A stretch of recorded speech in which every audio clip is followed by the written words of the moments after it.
Now, back to Galatians chapter 4, and us connecting this spirit of Christ as opposed to us as opposed to us in Christianity, and not just Christianity, but in religion period, thinking Christ is just a person. This is the breaking down of Christ as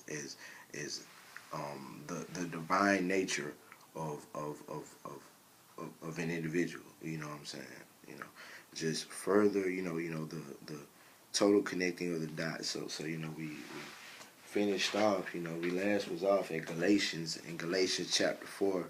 Galatians chapter 4 verses 3 through 7, where you have in verse 6, and because you are sons, God has sent forth his spirit of his son into your hearts, crying out, Abba, Father. Now you connect this Galatians chapter 3 through 7, you connect this with Acts 2:17 and 18. Turn to Acts right quick. Where's Acts? Acts 2:17. This shall come to pass in the last days, says God, that I will pour out my spirit on all flesh. That I will pour out of my spirit on all flesh. Your sons and your daughters shall prophesy. Your young men shall see visions, and your old men shall see dreams. You know what I'm saying? Shall dream dreams. This once again, the pouring out of his spirit, the pouring out of my spirit on the flesh, just as we have in Galatians chapter 4, God sent forth the spirit of his son into your hearts, in this whole new covenant, in the minds and the hearts of the people and the children of Israel.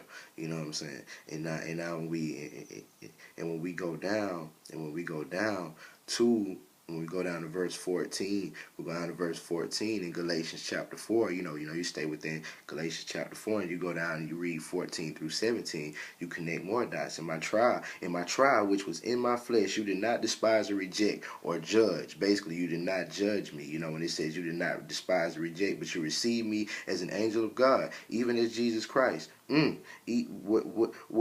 then was the blessing you enjoyed? For I bear that you witness it. For I bear that you witness that if possible you would have plucked your own eyes out and given it to me. Have I therefore become your enemy because I tell you the truth? They zealously court you, but for no good. Yes, they want to exclude you. Yes, they want to exclude you that you may be zealous for them. You know what I'm saying? That is amazing. That is totally amazing. And it's talking. This is ultimately talking about the perversion of the divine nature to for one to exploit you, and ultimately be a slave master of a sort over the spirit, which is ultimately the American government. You know what I'm saying? When you break this down, you know what I'm saying. And this is ultimately what you have here. Verse 14 through 17, once again, are so awesome and important. In my trial, which was in my flesh, you did not despise or reject, but you received me as an angel of God, even as Jesus Christ. What then was the blessing you enjoyed? For I bear you witness that if possible, you would have plucked your own eyes out and given it to me. Have I therefore become your enemy because I tell you the truth? They zealously court you, but for no good. Yes, they want to exclude you, that you may be jealous of them, that you may be zealous of them. Wow, that is awesome. And it goes back to I forgot that verse that I mentioned earlier about those having a great zeal for God, but not according to knowledge. Because of course, like we all want to have that zeal for God, but if it's not according to knowledge, then man, that's some extreme misappropriated energy. You know what I'm saying? So those are very awesome verses. Yes, they want to exclude you that you may be zealous for them. And all this time, Africans in America, not just Africans in America, but every other race has been forced to be zealous of white people. You know what I'm saying? And this is a very, very, very interesting, very interesting verses and topics. Very interesting.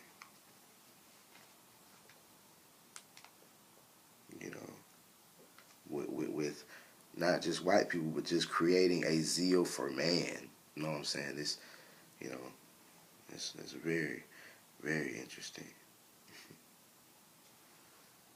Mm. Now let's roll with. Let's go on to Romans chapter 12. To Romans chapter 12, verses 1 through 2. All right, Romans chapter 12. Pretty sure y'all probably done seen this before.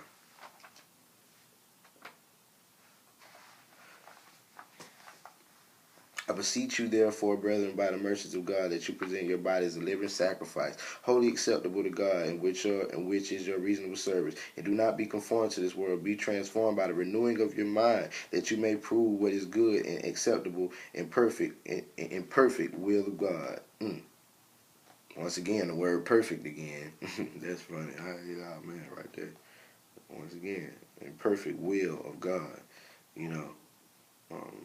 Making yourselves a living sacrifice. You know, Jesus, Heru was a living sacrifice, wasn't he? So this once again connects us to our divine nature and solidifying who we are, as the Christ. We are the Christ. This is the Christ. Um, there you go. One just for the individual.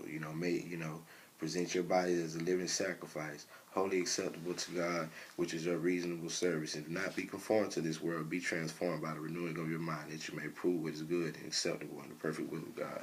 Now, when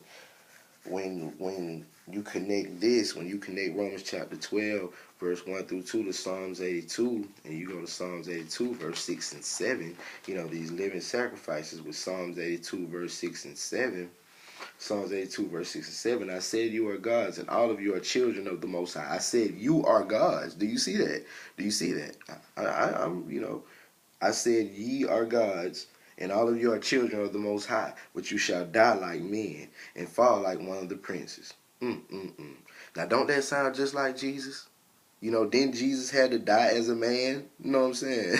you know, you know. And just like I say, connect this with Romans chapter 12, and bam, you have us. I say ye are gods, you are gods, and all of you are children of the Most High, and all of you, all of us, not just black, not just white, all of you, because as I said earlier, none of us had no pick or no choice of who we are, what we want our name to be, what color, nationality, where we wanted to be born, who we wanted to be born to, nothing. You know what I'm saying? So when it says, I say all of you are children of the Most High, this means everyone on the planet. But we must wake up and come online to this reality and this understanding so we can get to the overstanding. With verse 6 in Psalm 82, verse 6 and 7. I said, ye are gods, and all of you are children of the Most High, but you shall die like me and fall like one of the princes. You know what I'm saying?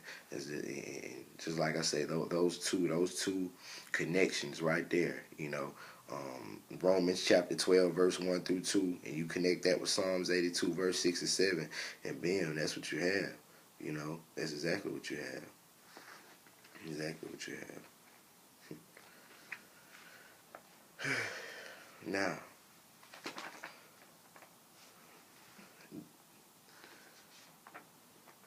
I believe it's in.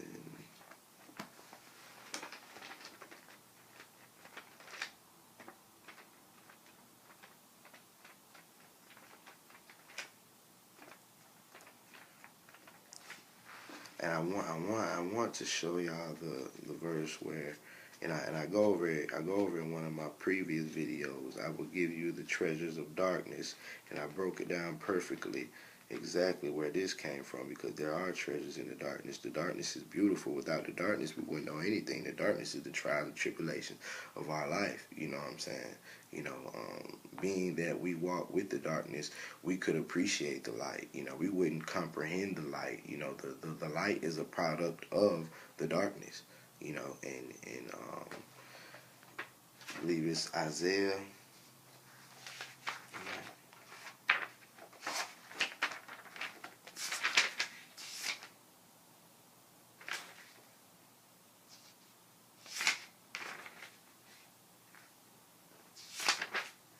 Might not be over here.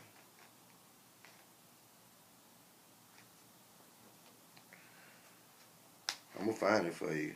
I'm gonna definitely find it for you. I'm gonna find it for you before it's over.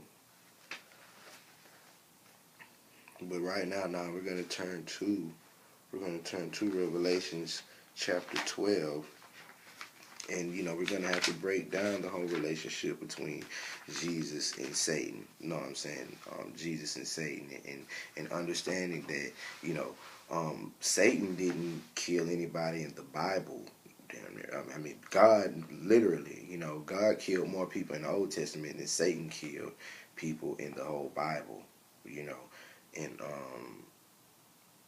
the simple fact of things like Job, where Satan or the devil, Hades, Lucifer, whatever they call him, he has 1,000 names in the Bible. That's interesting as well. But the simple fact that in the story of Job, he basically told God, better. He told, he really like, he told, he really put God up on game. Like, come on, man, what you? Of course he's gonna do that. You know what I'm saying? Of course he's gonna praise you. You give him everything. So that's just very interesting. Just in the way that they have made you scared of it, or made you scared of anything. You know what I'm saying? And just understanding that when Jesus was in the wilderness and fasting for them 40 days and 40 nights, and when Satan came up to him, he didn't say, Satan, get the hell on, get from around me, none of that. He said, Satan, get behind me. You know what I'm saying? He said, get behind me, because the good law guides the negative law. You know what I'm saying? And ultimately what's going on in society, just like I was saying, what's wrong with society is the good people fail to do anything. So therefore the negative law takes over. The negative law is the rule, because the good people fail to do anything. You know what I'm saying? So when Christ tells Satan, get behind me, this is the righteousness and the justice out front. You know what I'm saying? And that's that's very important to understand, because whenever we don't do what we're supposed to do, the consequences that we get behind that, the consequences that come behind that are, end up being what we call the devil attacking us. When if we would have followed our first mind and our Christ nature, that would be something that's behind us. You understand? But being that we ignore so much of our Christ nature, that element is out front. That negative element that you call the devil or Satan is out front. Until we gather ourselves and understand this. Amen. All right.